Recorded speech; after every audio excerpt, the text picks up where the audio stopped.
Bonjour à tous et bienvenue dans ce nouveau numéro d'Entreprendre en toute fiscalité. Les 3 prochains épisodes sont consacrés à l'investissement immobilier, sujet prisé de l'entrepreneur qui commence à se dégager un peu de trésorerie.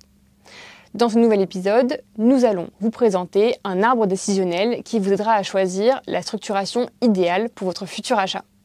Attention, les développements ci-après ne tiennent pas compte de la question de la revente qui peut faire changer l'analyse.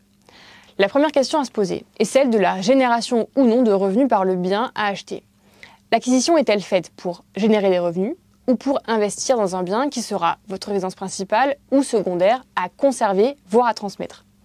Si le bien n'est pas destiné à générer des revenus, il peut avoir 2 destinations, la résidence principale ou un autre bien.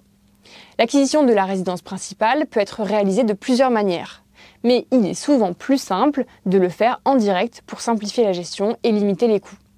Bien souvent, l'achat est réalisé avec le conjoint, ce qui justifie d'autant plus le choix de l'acquisition en direct. L'acquisition d'une résidence secondaire ou d'un bien à transmettre peut être envisagée sous l'angle d'une société type SCI dont l'actionnariat sera partagé entre l'acquéreur financeur et ses héritiers. Le seul recours à une SCI n'est pas de nature à optimiser la transmission. Ce n'est pas magique. La transmission est facilitée dans l'hypothèse où le capital est détenu en majorité par les enfants et où la SCI s'endette. Dès lors que les parents détiennent une majorité du capital ou ont réalisé un important apport en compte courant, l'optimisation reste limitée. Si le bien est destiné à générer des revenus, en revanche, le choix de la structure dépend d'autres facteurs qui se résument à 3 questions. L'acquéreur souhaite-t-il compléter ses revenus avec les futurs loyers? Première question. Deuxième question, l'acquéreur souhaite-t-il investir seul ou à plusieurs? Et enfin, troisième question, l'acquéreur souhaite-t-il louer en nu ou en meublé? Concernant le complément de revenus, les revenus locatifs viennent s'ajouter aux autres revenus du contribuable si l'acquisition est faite en direct ou via une structure qui est soumise à l'impôt sur le revenu, ce qui peut augmenter la pression fiscale du contribuable.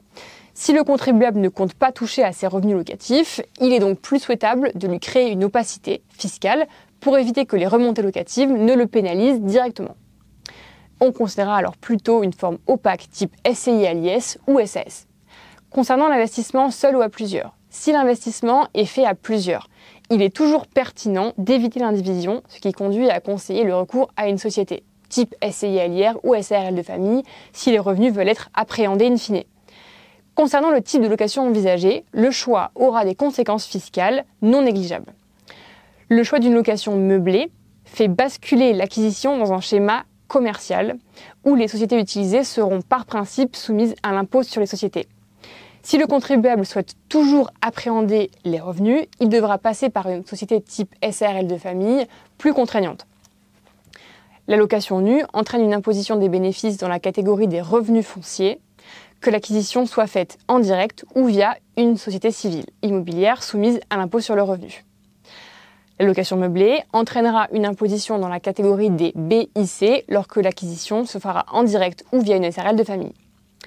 Pour affiner l'analyse, il est nécessaire de prendre la tâche avec un professionnel qui pourra déterminer avec vous la pertinence du schéma envisagé. C'est la meilleure manière d'entreprendre en toute fiscalité.